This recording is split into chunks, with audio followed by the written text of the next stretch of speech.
News 28 मराठीमध्ये आपले स्वागत आहे। आजच्या मोठ्या बातम्यांबद्दल बोलूया। घाटंजी तालुक्यातील पारडी नस्करी येथे जंगली प्राण्यांचा धुमाकूळ, तब्बल 11 बकऱ्याचा फडशा। पारडी नस्करी परिसरात जंगली प्राण्यांचा धुमाकूळ, 11 बकऱ्यांचा फडशा।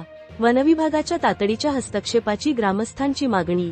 गट ग्रामपंचायत पारडी नस्करी अंतर्गत येणाऱ्या परिसरात जंगली प्राण्यांचा वाढता वावर ग्रामस्थांसाठी चिंतेचा विषय ठरत असून नुकत्याच झालेल्या हल्ल्यात तब्बल 11 बकऱ्यांचा फडशा पाडण्यात आला आहे। या घटनेमुळे पशुपालकांचे मोठे आर्थिक नुकसान झाले असून परिसरात भीतीचे वातावरण निर्माण झाले आहे। मिळालेल्या माहितीनुसार धर्मानंद खरतडे यांच्या 2, सुधीर राठोड यांच्या 2, जगदीश पवार यांच्या 1, कडू राजू पवार यांच्या 4, सुभाष पुसलके यांच्या 1 तसेच सुशीला मारुती मेश्राम यांच्या 1 अशा एकूण 11 बकऱ्यांवर जंगली प्राण्यांनी हल्ला करून त्यांचा मृत्यू घडवून आणला। घटनास्थळी आढळून आलेल्या परिस्थितीवरून हा हल्ला लांडग्यांसारख्या हिंस्त्र जंगली प्राण्यांकडून झाल्याचा प्राथमिक अंदाज व्यक्त केला जात आहे। विशेष बाब म्हणजे याच गट ग्रामपंचायत क्षेत्रातील पारडी तांडा परिसरात यापूर्वीही अस्वलांच्या हल्ल्याच्या घटना घडल्या आहेत।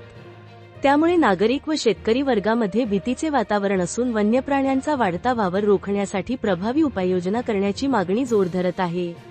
नुकसानग्रस्त पशुपालकांना तातडीने आर्थिक मदत देण्यात यावी, तसेच वनविभागाने विशेष पथक नेमून परिसरात नियमित गस्त घालावी, जंगली प्राण्यांच्या हालचालींवर लक्ष ठेवावे आणि नागरिकांच्या सुरक्षेसाठी ठोस उपाययोजना कराव्यात, अशी मागणी ग्रामस्थांनी केली आहे।